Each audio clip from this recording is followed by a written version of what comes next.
Hello and welcome to episode 53 of Board Game Blitz, a proud member of the Dice Tower Network and a podcast about all things board games that you can listen to in less time than it takes to figure out whether you like that light filler game more or less than that epic adventure game.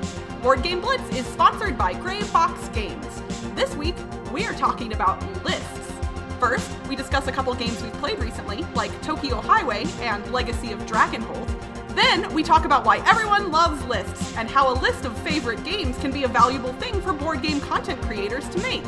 Finally, we wrap things up with a look at the etymology of the word list. And now, here are your hosts, Ambie and Crystal. Hey Ambie, guess what this episode is? I think I know. It's our anniversary. 2 years! Woo! I cannot believe that it's been 2 years since we released our first episode. I know. We've come a long way. Yeah. 2 years. That's crazy. It's kind of weird and surreal and also really exciting. And I know people might expect something exciting from this episode, but we came up with a topic that we really want to discuss. And so hopefully people will like what we've done with this episode. But we just wanted to tell everybody that it's been 2 years. We appreciate all of your support, especially those of you who are supporting us on Patreon. And we could not have done it without you. And all of the content that we make is for you guys. So thank you. Yeah, thanks. If you're listening to this episode the day or weekend it releases, I will be at KublaCon this weekend, which is a convention in the San Francisco Bay Area. So I'm not taking off work on Friday, but I'll be there Friday night and possibly some of Thursday night and Saturday and Sunday. And I think Monday? I forget exactly when the convention runs till. But because Monday's Memorial Day, so I imagine. Yeah, Monday's Memorial Day. Yeah. So I'll be there at some point. And if you see me, you can come say hi. Yeah.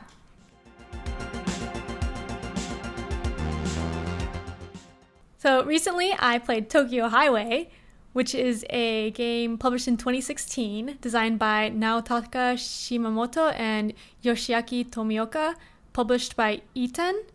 It's a 2-player dexterity game that I bought in Japan when I was there. And in Tokyo Highway, you're building a highway out of popsicle sticks and wooden cylinder posts, and you're trying to cross over and under your opponent's highway. And when you do that, and you're the first the first stick over or under theirs, then you get to put a car on your highway, and you want to get rid of all your cars to win. It looks really neat. When you build it, it's like this big building of popsicle sticks and little cars. Yeah, crisscrossing. It's a really good picture moment for a game. Yeah, the table presence is super good. I only played it once so far, but it was really fun, and it's also surprisingly strategic in planning ahead to build your highway, because you're trying to cross the other highway in multiple parts at a time to get more cars at a time built, and you also want to make it so it's hard for the opponent to cross it. You usually have to continue where you left off, so you know what's reachable by yourself and by the opponent, but there's also special junction columns that let you split your highway into 2 sections, so it gets even more convoluted. But it's really fun, and it gets really hard because if you drop the pieces, then you have to give your pieces to your opponent, and if you lose all your pieces, then you also lose the game.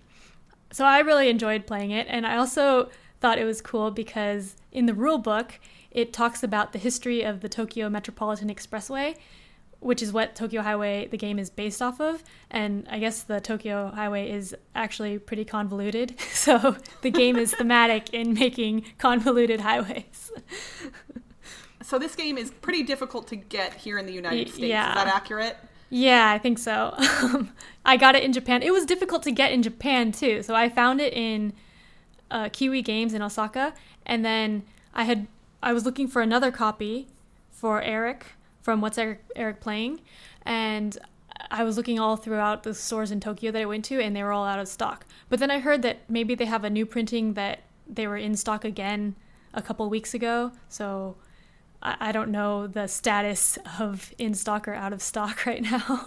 Yeah, I'm pretty sure that if people in the States want to get a hold of this game, it's generally something you have to get shipped from overseas. I know that's doable, but obviously not for everybody. So yeah, I would imagine at some point there's got to be an American publisher that's going to pick this one up and bring it over to the States, right? Like, it seems too popular for that to not happen. Yeah, and it's a quick, fun game. Like, I really like it. Yeah. Cool. Well, I'm glad you liked it. I've gotten to play it a couple times and I enjoyed it as well. And yeah, it just looks neat. Like, people walking by can't help but be like, what is that you're playing right now? So that was Tokyo Highway. My recently played is something that I've been wanting to talk about for a little while, and I wanted to wait till I was finished with it, and now I am. So yay. I finally finished Legacy of Dragonholt, which is a game that I wanted to play ever since it was released and somehow didn't get around to, like a silly person. And I finally played it now and finished it. So Legacy of Dragonholt was published in 2017 by Fantasy Flight Games and designed primarily by Nikki Valens, but there are a lot of other designers listed on the BGG page as well. This game is a combination of kind of like a board game, an RPG, and a choose-your-own-adventure book. This is definitely not a game that I feel people should go into with the exclusive goal of wanting to win it. This is an experience in a box. So Legacy of Dragonholt is set in the fantasy world of Terranoth, which is a world that Fantasy Flight has created a bunch of games in, including one of my favorite games, Runebound. So I'm already familiar with Terranoth as a world, and so when I heard that they were doing this kind of story-based game in that world, I was really excited about it. So in Legacy of Dragonholt, all of the players, from 1 to 6 players, create a character based on a bunch of stats. You get to choose your race and class like you would in an RPG, and then you get to choose a bunch of abilities. And depending on how many abilities you pick determines how much stamina your character has, which is kind of interesting. And then you go on an adventure. There's a whole bunch of books with a bunch of story points in them, and when you read one, at the end of it, often it will give you a number of options, and like a choose-your-own-adventure book, you get to pick one of the available options. Some of the options will require that you have a specific skill or a specific item, and if you don't have that skill or item, then you won't be able to select that option. And if you're playing with multiple characters, every time a character makes a decision within the story, they flip over their activation token, and they're not allowed to make another decision until all of the other characters have made a decision as well. So if you're playing with numerous people, then it kind of makes sure that everybody gets to participate in creating the story and doing things within it. I played this game solo, but I created 2 different characters for myself to control, so I still used the activation tokens, and I tried to make sure that when I was making decisions with each character that I was sticking to like their personality. Like, one of my people was definitely a little more reserved and a little more cautious, and the other one was a more gung-ho and like fighting and that kind of thing. So it helped me dictate decisions based on which character was the one making the call at any given point. So I don't want to give away basically anything in the story because while there are definite spoilers, there's some other stuff as well, but basically you've been tasked with solving a mystery of sorts in the town that you're in, but there's a lot of little side quests and other things you can do, and during a playthrough, you won't see all of the content in the game. In fact, I honestly don't think I saw most of the content in the game during my playthrough, but there's a bunch of different like little side quest books and other things, and I cannot tell you how much I love this game. It is so fulfilling. I will say that I think if I was playing it with other people, I wouldn't have enjoyed it quite as much, and only because there's a lot of text. And when I was by myself, I can just read it, by myself. I'm a pretty quick reader, so I'm scanning through and just boom, done with each piece. But if I was doing this with a group and it had to be read out loud by every single player, I think it would take a significantly longer amount of time to do. And that wouldn't necessarily be a bad thing, but I would kind of just be like, I want to see what happens next. And when I'm playing by myself, I can just do that. Like I said, this is not a game for people who want to win. At all, I don't think. Like, if you go into this game expecting to win, you're potentially going to have a bad time. If you go into this game wanting a cool adventure that's kind of like an RPG but doesn't require a GM or even other players, then this is the game for you 100%. And really, if you liked choose your own adventure books as a kid, this is a no-brainer as well. This is this is just a more gamery version of a choose your own adventure book in the best way. The characters are also very diverse, both in gender and sexual orientation potentially, and they're not necessarily overt in that way, but like you can make decisions no matter what gender your character is that are potentially romantic in nature. So lots of diversity there, which is just appreciated in general because not a lot of games tend to have that, and this has it in spades. So I love it, I love it, I love it. I'm going to play through it again probably soon because I want to see some of the stuff that I didn't get to see. And I didn't take detailed notes while I was playing for that reason because I didn't want to specifically go through it again and make sure I picked everything different. I just want to be like, oh, I think I did this last time, so maybe I'll do this. But yeah, so that is Legacy of Dragonholt. Yeah, I kind of want to try it. I don't know if I'd have time, though, but it sounds really cool. And I know Cassidy played through it, and I think is playing through it again and also really enjoyed it. She played solo, I think, on her lunch breaks at work. That's what I was doing. Really cool. Yeah. Yeah, it was great because I just taking like an hour during my lunch break, I could usually get through what they consider to be a chapter in the story because there are kind of some like little mini end points to certain like story arcs within the whole larger thing, and they very clearly tell you like, oh, that's the end of a chapter. You can write down this number and that's the number that you'll refer to in the book for the next part of it, but it's like they give you some good stopping points so you don't feel like you're stopping in the middle of the action. Cool.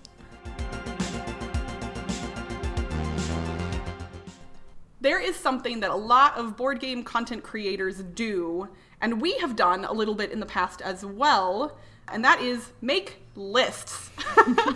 And not just board game people, the internet as a whole kind of has a little bit of an obsession with lists. Anyone who's been to the website BuzzFeed knows that there's those listicles with the tantalizing headlines.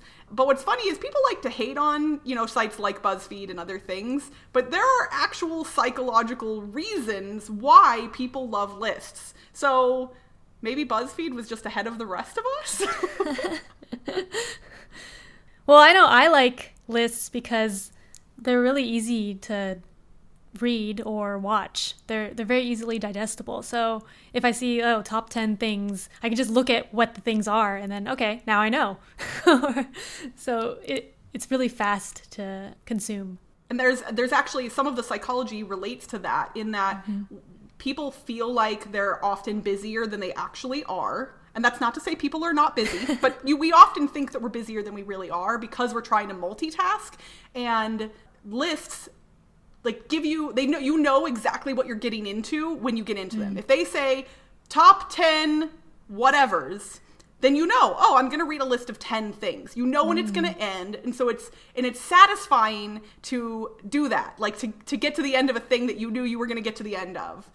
There's been a lot of articles published online as to why people like lists so much. And I got a quote from a New Yorker article online. It says, lists appeal to our general tendency to categorize things. In fact, it's hard for us not to categorize something the moment we see it, since they chunk information into short, distinct components. So that's part of the reason why we like lists so much. Yeah, and that goes into board games too. It's if you see a list of top 10 abstract games and you're looking for abstract games, then that's a great resource for you when you're doing that.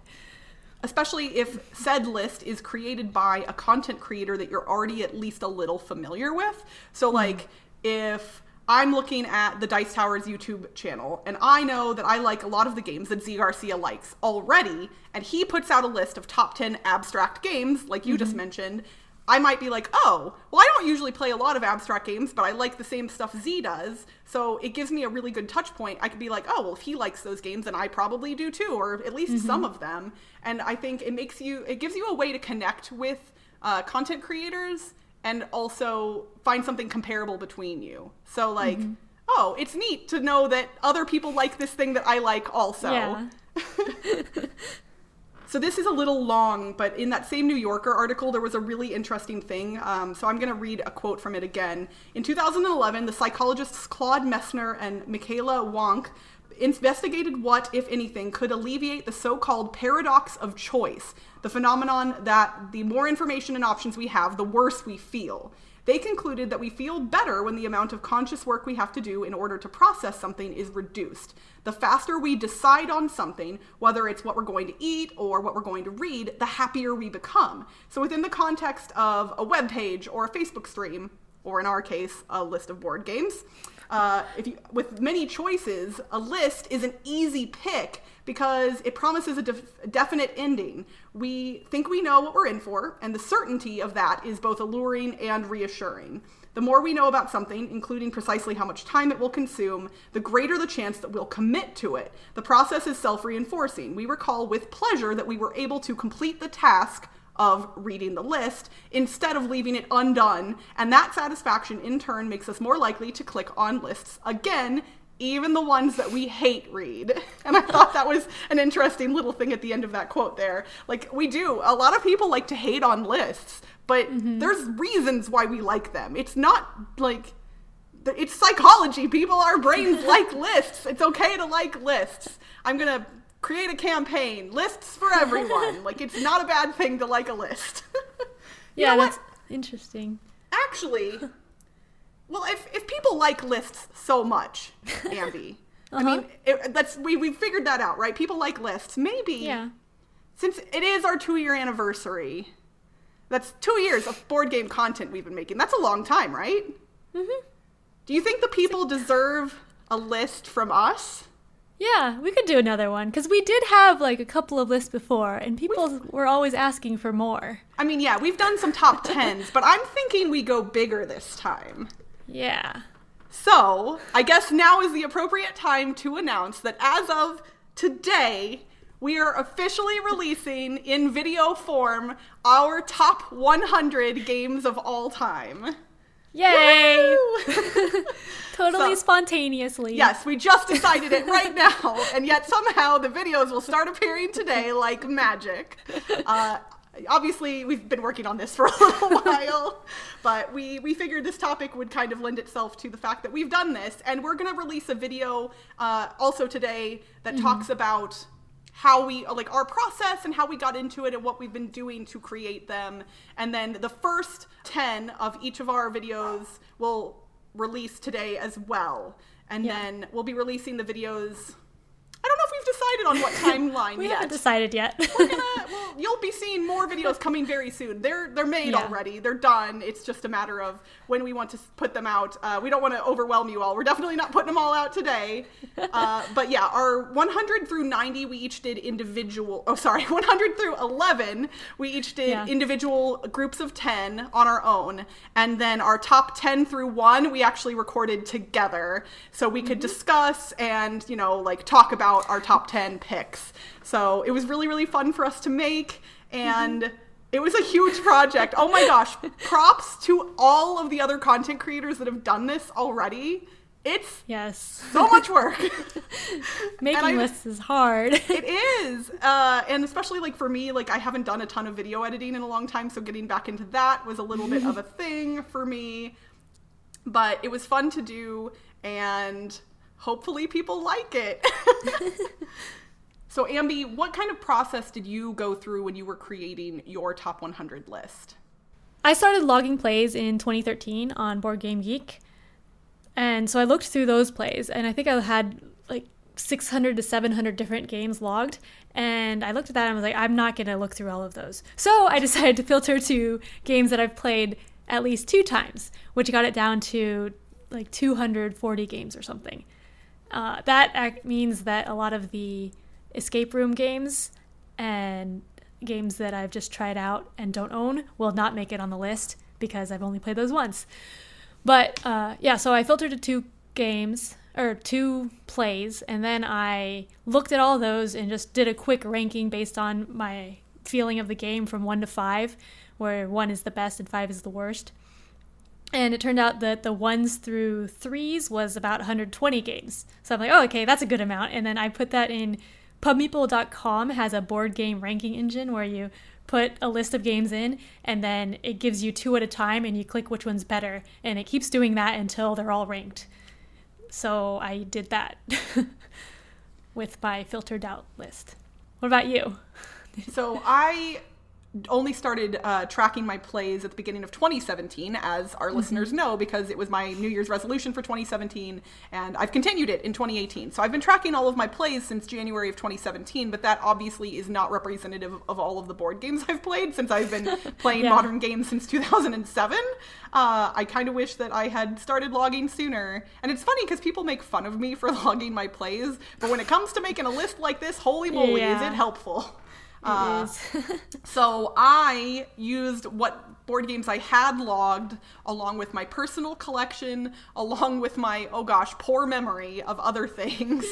And I typed them all out, and I did also use PubMeeple, but I made the mistake of putting like 300 games into PubMeeple. Yeah. Oh, no, never do that. Never. And I didn't realize how much of a mistake it was until I was already like a third of the way through. And at that point I had, I just was like, I'm not going to give up on this, which was a mistake. Should have started over at that point and just put in less games. But it took me, I don't actually know how much time it took me to rank everything because I did it on and off for an entire day. Like I would literally be on my computer for a while ranking things, and then I would go do something else, and then I'd come back and keep doing it. So over the course of like 8 to 10 hours, I got it done, but I wasn't doing it that whole time, but it was a lot. Yeah.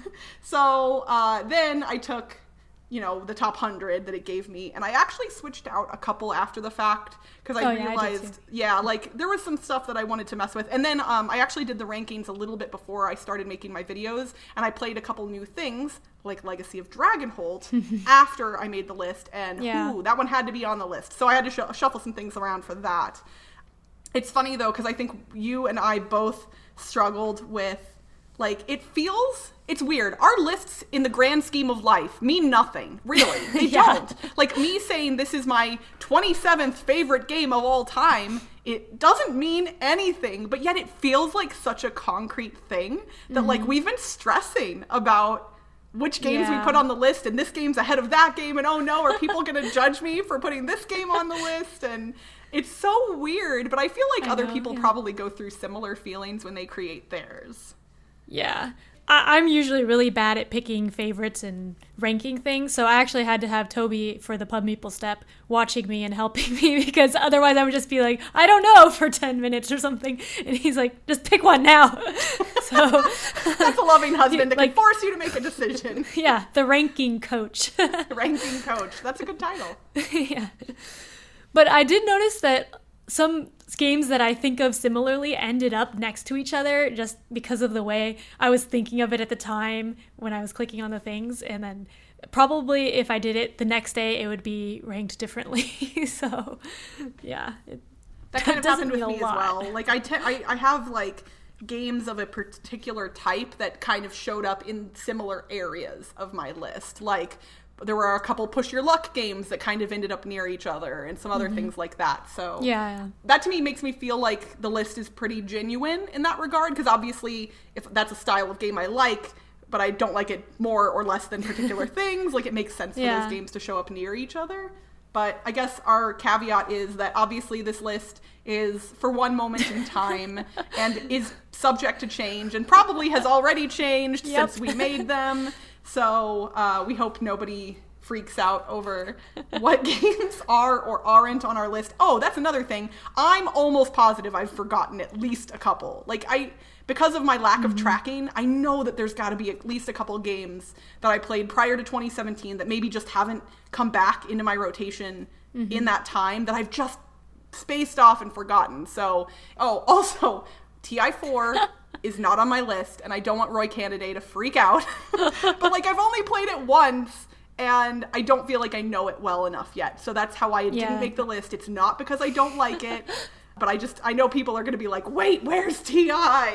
Like, Crystal likes thematic space games. How could it not be there? So I'm just going to say right now, it ain't on the list. That's not a slight on it at all. It's a great game. I just don't know it well enough yet. Yeah. I mean, I filtered to 2+ plays because of that reason, and a lot of games that I think I might like a lot won't make it on the list because of that. So yeah. I think there might be a couple of games on my list that are 1 play only. But I think for the most part, my entire list is 2+ plays as well. Yeah. So, which is, I think, important. Although, sometimes I feel like you can know whether you love a game after a single play.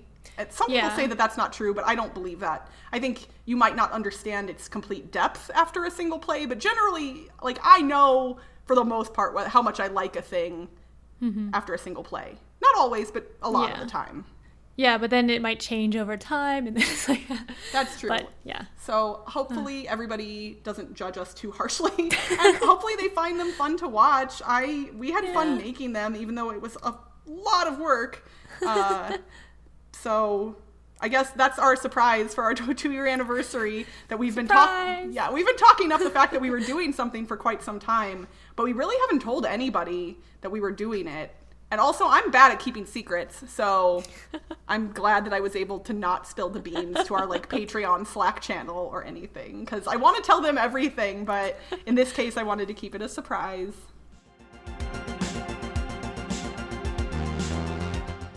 For this week's etymology segment, I'm going to look at the origins of the word list.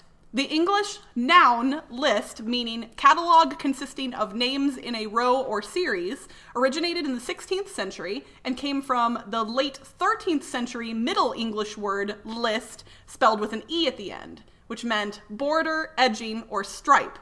That word can be traced back to the Old French word of the same spelling, which also meant border, band, row, group, or strip of paper, and from the Old Italian lista, which meant border, strip of paper, or list. Wait, lista meant list. We're getting back into this whole cyclical thing with the definitions meaning the word, and I don't know. Both the Old French and Old Italian words can be traced further back to the Germanic lista and the Old Norse lista, and those words find their roots in the Proto-Germanic liston, which came from the Proto-Indo-European root leizd, L-E-I-Z-D, which meant border or band. Will knowing the origins of the word list make making a list any easier? Well, let's hope it at least increases the enjoyment you get out of discovering our lists of our top 100 games in the coming weeks. And that's it for this week's Board Game Blitz. Visit our website, boardgameblitz.com, for video and blog content, as well as to get links to all our social media pages, including our Facebook, Twitter, Instagram, and Board Game Geek Guild. This episode was sponsored by Gray Fox Games. Super Hot is a new card game based on the best-selling first-person shooter video game with the same name, in which time moves only when you move.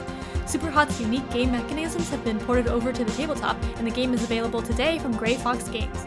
Gray Fox Games, quality games, cleverly crafted.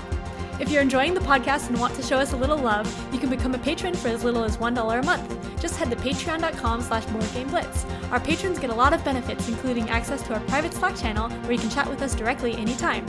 Our theme song was composed by Andrew Morrow. Technical support provided by Toby Mao. Board Game Blitz is a proud member of the Dice Tower Network. Check out the other shows in the network by visiting dicetowernetwork.com. Until next time, happy Blitz Day to us! Happy Blitz Day to us! Happy Blitz Day to everyone!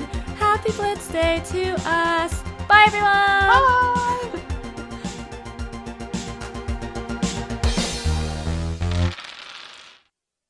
So, Ambie, what kind of process did you go through when you were creating your top 100 list? Wait, sorry, I have to look at my notes. I have it written down. Oh, dang. I know this song. What? I'm shocked. I was like, was going to come up with something more clever, but I don't know. I guess I could have done like the Beatles, like, they say it's your Blitz Day! But this seemed apropos. If you're enjoying the podcast and want us to show, want us Wicca to show. want. Okay.